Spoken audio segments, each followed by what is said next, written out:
Hey guys, this is a match I had about a week ago on chess.com. It was a crazy week, so I'm just doing the narration now. Like last time, I'm going to click through to skip a lot of the waiting.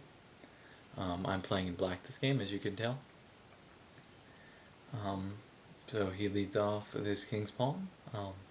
This game also, the beginning's kind of boring, but by the end, it really has a great lesson, a takeaway lesson. So here we're developing pretty by the book.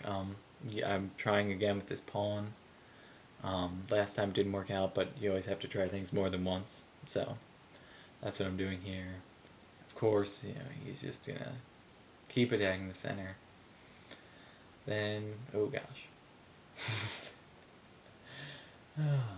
Okay, so then he goes pins my knight.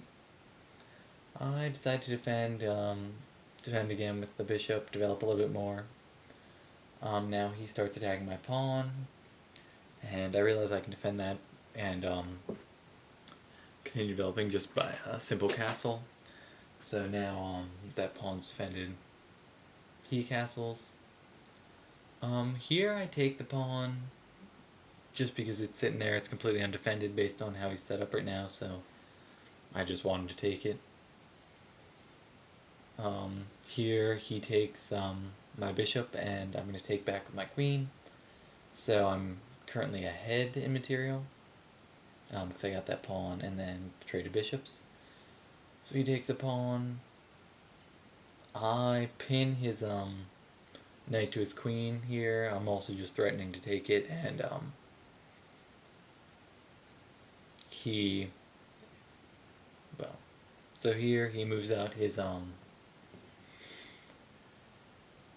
rook, threatening my knight, and I just decide I'm gonna take here to destroy his kingside pawn structure. I think is what I go for. But he takes back with his queen, and now I'm looking. Sorry about that. My roommate walked in. So now I'm looking at this, and I decide I'm throwing caution to the wind. I'm trying to play aggressively in these games. Normally I have a very defensive style. So I send my queen, take back with my queen. Of course, he's just going to attack with his rook, and probably the last thing he expected me to do here is just leave my queen there, let him take my queen with his rook. And then here I take back with the knight, forking his queen and bishop.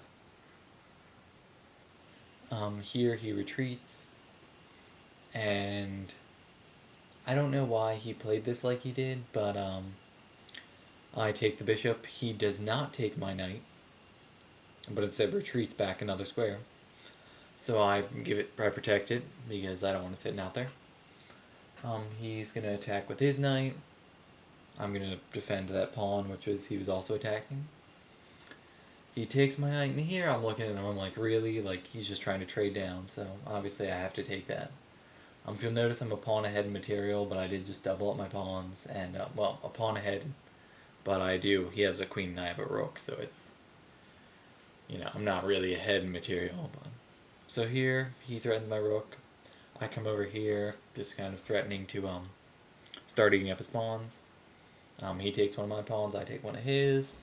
So we're just kind of munching pawns. He takes one of mine.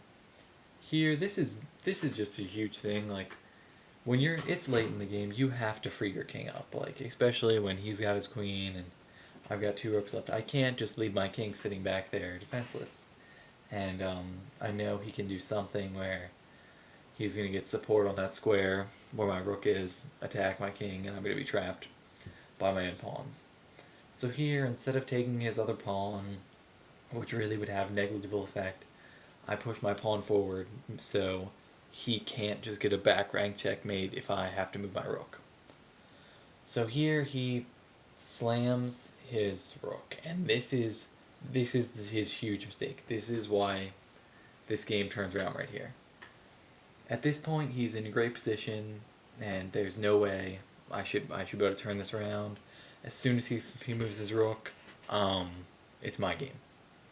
After this move, it's a simple check, the only move he can do is he has to bring his rook back, and then because he didn't push a pawn forward, and because his queen is isolated from his king, I can simply take, and that's checkmate.